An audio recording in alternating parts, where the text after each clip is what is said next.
Hello friends, स्वागत है आपका आपके अपने YouTube channel let's start GK में। तो फ्रेंड्स आज मैं आपके लिए लेकर आई हूँ भारत से संबंधित बहुत ही महत्वपूर्ण प्रश्न उत्तर जो कि आपके आने वाले एग्जाम के लिए बहुत ही ज़रूरी हैं। तो बिना देरी किए शुरू करते हैं हम आज की वीडियो का पहला प्रश्न। आज की वीडियो का पहला प्रश्न है, विश्व प्रसिद्ध उलंग चाय कहाँ पैदा की जाती है? ऑप्शन है म्यांमार, ताइवान, इंडोनेशिया या फिर इनमें से कोई नहीं। तो जो विश्व प्रसिद्ध उलंग चाय है यह पैदा की जाती है ऑप्शन बी ताइवान में। तो बढ़ते हैं अगले प्रश्न की तरफ। देश का पहला वस्त्र पार्क कहाँ स्थापित किया गया था? ऑप्शन है अंबाला, बेंगलुरु, लुधियाना, रायबरेली।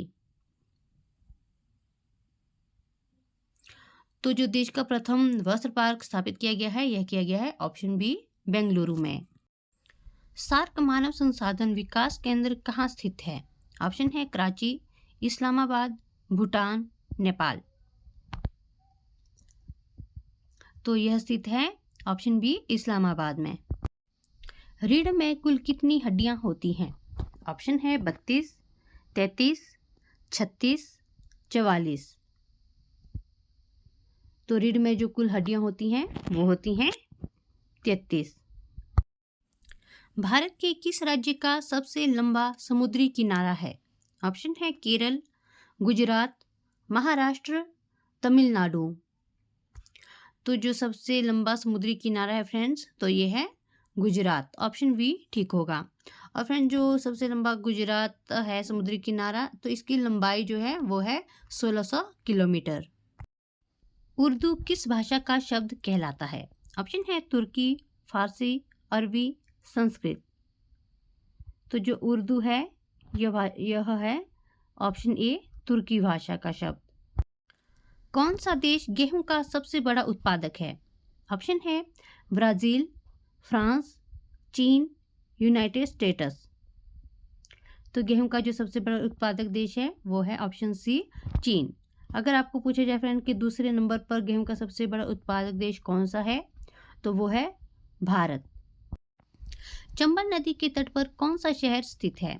ऑप्शन है कोटा, बद्रीनाथ, अयोध्या, अहमदाबाद। तो चंबल नदी के तट पर जो शहर स्थित है वो है कोटा। और कोटा कहाँ पर है फ्रेंड्स? तो यह है राजस्थान में। और जो फ्रेंड चंबल नदी जो है ये यमुना नदी की सहायक नदी है। नमक सत्याग्रह किस सन में प्रारंभ हुआ था? ऑप्शन है 1930 में, 1932 में, 1928 में या फिर 1931 में। जो नमक सत्याग्रह हुआ ये प्रारंभ हुआ था ऑप्शन ए 1930 में। तो फ्रेंड्स इस पर मैं आपको थोड़ा सा विस्तार में बताती हूँ कि यह नमक सत्याग्रह है किसने आरंभ किया था। तो जो नमक सत्याग्रह है यह दांडी मार्च या नमक सत्याग्रह है 12 मार्च 1930 को साबरमती में महात्मा गांधी द्वारा शुरू किया गया था। तो फ्रेंड्स ये महात्मा गांधी द्वारा शुरू किया गया था और ये 12 मार्च 1930 को आरंभ किया गया था। और यह दांडी नवसारी में 5 अप्रैल 1930 तक चला, यानी कि यह दांडी तक चला था, साबरमती से दांडी तक।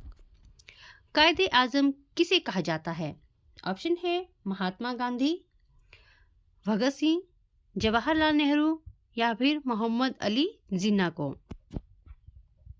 तो कायदे आजम कहा जाता था ऑप्शन डी मोहम्मद अली जिन्ना को। साइमन कमीशन का भारत आगमन किस वर्ष में हुआ था?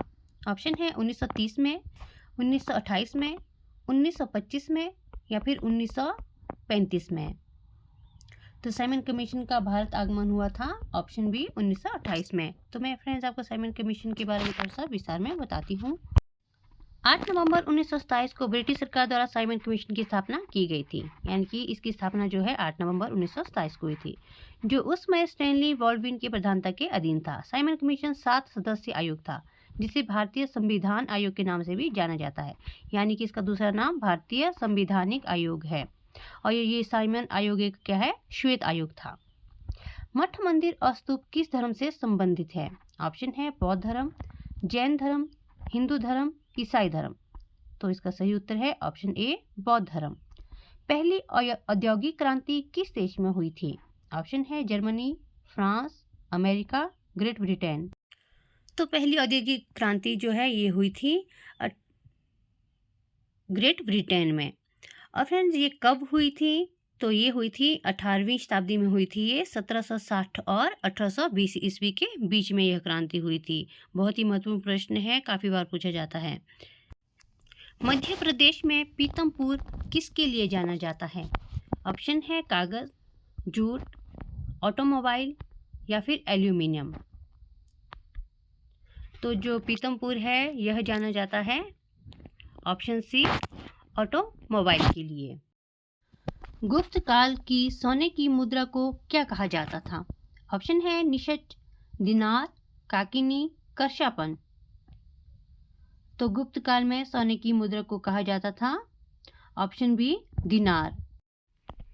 विश्व इतिहास की झलक पुस्तक के रचयिता कौन है?